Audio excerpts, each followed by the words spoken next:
सुस्वागतम. ठरलं तर मग मालिकेच्या येणाऱ्या आठवड्यामध्ये अतिशय जबरदस्त ट्विस्ट आता आपल्याला बघावयास मिळणार आहे. त्यामध्ये आता तन्वीची एक घोडचूक खूप महागात पडून रविराजने फोन करून बोलवलेल्या तन्वीने जेव्हा सायलीचे सत्य रविराजला सांगितलेले असते, त्यावेळेस आता मोठा विचार करून ज्यावेळेस रविराज हा मैपतची भेट घेण्यासाठी जातो, त्यावेळेस आता दरवाजात येताच आणि मैपतला बघताच समोरच्या भयानक दृश्याने आणि मैपतच्या तोंडातून ऐकलेल्या भयानक सत्याने सायलीला दुसरे तिसरे कोणी नसून ते मैपतने किडनॅप केल्याचे सत्य रविराज समोर येऊन मैपतचे ते भयानक रुद्रावतार आणि गुंडगिरी बघून मैपत हा गुंड प्रवृत्तीचा असल्याचे सत्य आता रविराज समोर आलेले असते. आणि त्याच क्षणी एका सेकंदात आता रविराजच्या काळजाचा ठोका चुकून मैपत आणि साक्षीवरती आपण जो विश्वास ठेवला तो चुकीचा होता आणि आपल्याला मैपत आणि साक्षीने मूर्ख बनवले आणि अर्जुन हाच आपला खरा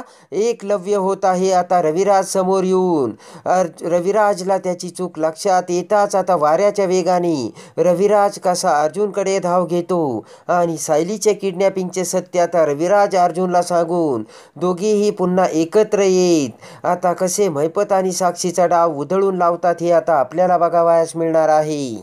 त्यामध्ये आता अर्जुनने सायलीला सुखरूप घरी आणताच आणि अर्जुनने मात्र काहीही रिॲक्शन न देताच आता तन्वीला मोठा धक्का बसलेला असतो. तन्वी म्हणते की ज्या अर्जुनने सायलीला सोडून आणले त्याची एवढी लाडाची बायको किडनॅप झाली होती तरीसुद्धा अर्जुन एवढा शांत कसा आणि त्याने पोलीस कंप्लेंट कशी नाही केली. तर आता इकडे अर्जुनने सुद्धा मोठा निशाणा चालवलेला असतो आणि अजून त्याने सर्व सत्य सुभेदारांना सांगितलेले नसते. तेव्हा आता अर्जुन हा सायलीला घेऊन निघतो आणि म्हणतो की मी तेच करायला चाललोय आणि ज्याने माझ्या सायलीला किडनॅप केले ना त्याला मी अशी शिक्षा देणार आहे की तुम्ही बघत राहाल आणि म्हणूनच आम्ही पोलीस कंप्लेंट करायला जात असल्याचे सांगून आता अर्जुन हा सायलीला घेऊन तेथून निघून जातो. पण आता इकडे तन्वीसुद्धा त्याच वेळेस आता बाहेर जाऊ लागते, पण पूर्णाई तन्वीचा डाव उधळून लावते. तर आता पूर्णाई आणि तन्वी मंदिरातून येताच रविराजने आता तन्वीला फोन करून बोलावलेले असते. रविराज म्हणतो की आता तन्वी सायली सापडली ना, मग तू कशाला तिथे थांबतेस, 15 मिनिटाच्या आत तू घरी आली पाहिजे. तेव्हा पटकन आता घाबरतच तन्वी ही आता किल्लेदाराच्या घरी येते. तन्वी येताच आता रविराज हा तन्वीला सर्व हकीकत विचारतो. रविराज म्हणतो की तन्वी ती सायली कशी सापडली आणि कुठे हरवली होती आणि काय काय तिथे घडले ते मला सांग. तेव्हा तन्वी म्हणते बाबा तुम्हाला काय सांगू, अहो त्या सायलीला गुंडांनी किडनॅप केलं होतं आणि मार्केटमध्ये सायलीची पर्स आणि मोबाईलसुद्धा हिसकून घेतला आणि अर्जुनला ती सायली मंदिराच्या पाठीमागे बेशुद्ध अवस्थेत सापडली. तेव्हा आता रविराजला सुद्धा मोठा धक्का बसलेला असतो. त्यानंतर आता रविराज त्याच्या रूममध्ये जाऊन विचार करतो आणि विचार करताच आता रविराज म्हणतो की पहिल्यांदा सुद्धा सायलीवरती जीवघेणा हल्ला झाला होता, त्यानंतर आता प्रतापला ड्रगच्या केसमध्ये अटक झाली, त्यानंतर आता पुन्हा सायली ही किडनॅप झाली. त्या अगोदर अर्जुनचा एकनिष्ठ आणि जिवलग मित्र चैतन्य हा सुद्धा त्याच्यापासून दुरावला आणि वात्सल्य आश्रमाची केस चालू असणाऱ्या साक्षीबरोबर चैतन्याचे कसे प्रेमाचे संबंध झाले हे सर्व आता रविराज समोर आलेले असते. रविराज विचार करतो की या चारही घटना अतिशय भयानक असून या चारही घटनेमध्ये आता साक्षी आणि त्या सुभेदारांच्या घरचा जवळचा संबंध आहे आणि बघ एक एक घटना कशी घडत गेली आणि नक्कीच यामध्ये मैपत आणि साक्षी इन्व्हॉल्व तर नसेल ना, असे आता रविराजांना वाटू लागते. इकडे आता पुन्हा तन्वी ही रविराजकडे येते आणि रविराजला म्हणते की अहो बाबा काय सांगू तुम्हाला, सायलीला कुणीतरी किडनॅप केले आणि तो अर्जुन पुन्हा त्याने मैपतवरती नाव घेतले. तो बिचारा मैपत शिकरे कशाला काय करील, तो तर देव माणूस तुम्ही तर बघताच ना. आणि हा अर्जुन मैपतच्या घरी जाऊन त्याला पुन्हा दम देऊन सुद्धा आला. तेव्हा रविराज म्हणतो काय बोलतेस तन्वी तू, तर तन्वी म्हणते हो ना बाबा. तर आता इकडे रविराज विचार करतो की मैपतवरती अर्जुन प्रत्येक वेळेस संशय कसा घेतो तर आता रविराज विचार करतो की अर्जुनचे संशय घेणे सुद्धा बरोबर आहे.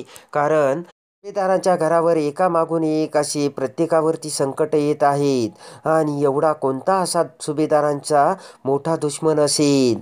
तर आता रविराज विचार करतो की अर्जुन हा महिपतकडे आला तेव्हा आता आपण अर्जुनने काय काय केले याची विचारपूस करण्यासाठी महिपतकडे जाऊ, असा विचार करून रविराज आता महिपतची भेट घेण्यासाठी निघालेला असतो. इकडे आता महिपत आणि साक्षी अजून एक डाव खेळतात. तर आता विचार करून महिपत म्हणतो की पोरी, आता त्या सायलीला आपण किडनॅप केले हे तर सायलीने अर्जुनला सांगितलेले नाही आणि अर्जुनला सुद्धा ते माहीत नाही. आणि आपण ज्या माणसांना सायलीला किडनॅप करून राजस्थानला घेऊन जाण्यासाठी सांगितले होते, आपल्या माणसांकडूनच काहीतरी दगाफटका झालेला आहे आणि आता सायलीने कदाचित या माणसांना सुद्धा बघितले असेल. तेव्हा आता आपण या माणसांना पुन्हा धमकावणी देऊन यांना कायमचे या शहराच्या बाहेर घालून लावायचे. म्हणजे काही दिवस जरी ते या शहरात नसले ना तरीसुद्धा त्या माणसांपर्यंत अर्जुन काही पोहोचणार नाही. तर आता ताबडतोब महिपत त्याच्या माणसांना बोलावतो आणि लगेचच बंदूक आता एकेका माणसांच्या डोक्याला लावत महिपत म्हणतो की अरे मूर्खांनो, तुम्ही पुन्हा एकदा मला माती खायला लावली. ती सायली कशी तुमच्या हातातून सुटली? मी तुम्हाला सांगितलं होतं ना, महाराष्ट्राची बाँड्री ओलांडल्यानंतर राजस्थानला जाईपर्यंत गाडी थांबू नका म्हणून. तर आता ते गुंड म्हणतात की अहो, तो अर्जुन सुभेदार आमच्यामध्ये आला आणि त्यांनी आम्हाला गाडी लावून त्या सायलीला सोडवले आणि तो घेऊन गेला. तेव्हा महिपतला देखील मोठा धक्का बसतो आणि महिपत म्हणतो की मग अर्जुनने आपल्यावरती काही गेम केला की काय? महिपत विचार करतो की म्हणजे अर्जुनने नक्कीच आता या माणसांना बघितलं असेल. तेव्हा आता या माणसांना आता इथे राहण्यात काही अर्थ नाही. प्रत्येकाच्या डोक्याला आता गन लावत महिपत म्हणतो की अरे, मी तुम्हाला सायलीला किडनॅप करायचे एवढे सोपे काम सांगितले होते. तुम्हाला त्या सायलीला आयतं गाडीतून घेऊन जायचं होतं, ते देखील तुम्हाला जमलं नाही. असे आता महिपत त्या माणसांना सांगत असतानाच रविराज हा आता महिपतच्या घरी धडकलेला असतो आणि आता दरवाजात येताच आता रविराज हा महिपतला बघतो आणि तो समोरचे भयानक दृश्य बघून रविराजच्या पायाखालची जमीन सरकते. महिपतने एकेका माणसांच्या डोक्याला बंदूक लावलेली असते तर दुसऱ्या महिपतच्या हातात मोठा सुरा असतो. तेव्हा तो गुंडगिरीचे ते महिपतचे रौद्र रूप बघून हा तर खूप मोठा गुंड असल्याचे रविराज समोर येते आणि जेव्हा आता महिपतच्या तोंडून सायलीला दुसरे तिसरे कोणी नसून ते महिपतनेच किडनॅप केल्याचे सत्य रविराज जेव्हा त्याच्या कानाने ऐकतो तेव्हा तर रविराजच्या काळजाचा ठोका चुकलेला असतो आणि या महिपत आणि साक्षीने खूप मोठी गेम वाजवून आपला बँड बाजा करत आपल्याला यांच्या बाजूने वळवून घेतली आणि आपल्याला अर्जुनच्या विरोधात केस लढायला भाग पडले. आणि खरे आता दुश्मन तर हेच आहेत आणि खरे गुंड हेच आहेत.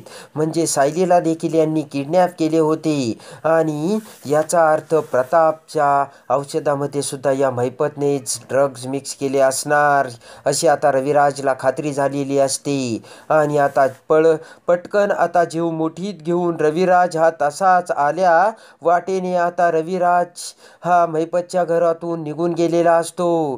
120च्या स्पीडने गाडी चालवत आता घाबरगुंडी उडून लगेचच रविराज हा आता रस्त्याने जात असतो. रविराज विचार करतो की आपल्याला त्या महिपतने बघितले तर नसेल ना आणि आता आपल्याला हे सर्व सत्य अर्जुनला सांगावं लागेल. माझा एवढा जीवाभावाचा शिष्य माझ्यापासून दुरावला आणि आपण त्या अर्जुनवरती वाटेल तसे आरोप केले, त्याच्यावरती अविश्वास दाखवला, पण तोच खरा निघाला आणि हा महिपत हा गुंड निघाला. असा आता विचार मनात येऊन ताबडतोब रविराज आता अर्जुनकडे येतो. तेव्हा रविराजला बघताच अर्जुनला मोठा धक्का बसलेला असतो. अर्जुन म्हणतो की हा रविराज किल्लेदार आणि माझ्याकडे कसा आला? तर आता घाबरतच रविराजची दातखिळी बसलेली असते आणि रविराज एवढा घाबरलेला बघून अर्जुन म्हणतो काय झालं ॲडव्होकेट रविराज किल्लेदार? तर लगेचच रविराज म्हणतो की अर्जुन, आज मला खरे सत्य समजले आणि सायलीला त्या महिपतने किडनॅप केली. ते ऐकून अर्जुनला मोठा धक्का बसलेला असतो आणि अर्जुन म्हणतो की रविराज किल्लेदार, हे तर मला अगोदरपासूनच माहीत आहे आणि मी तो महिपत कसा आहे हे सर्वांना सांगण्याचा प्रयत्न करत होतो, पण माझं कोणी ऐकतच नाही. तुला असं काय समजलं की जेणेकरून तुझी आता पक्की खात्री बसली की तो महिपत गुंड आहे म्हणून आणि त्याने सायलीला किडनॅप केले म्हणून. तर लगेचच रविराज आता घडलेली सर्व हकीकत अर्जुनला सांगतो आणि म्हणतो की आता त्या महिपत आणि साक्षीला सोडायचे नाही आणि त्यांच्या विरोधात पुरावा हा घेऊन यायचाच. तर आता रविराज आणि अर्जुन एकत्र आलेले असतात. तर आता रविराज आणि अर्जुन मोठा पुरावा आणून महिपत आणि साक्षीला कसा जेलचा रस्ता दाखवतात हे बघण्यासाठी बेल नोटिफिकेशनवर क्लिक करून आपल्या चॅनलला लाईक करा, सबस्क्राईब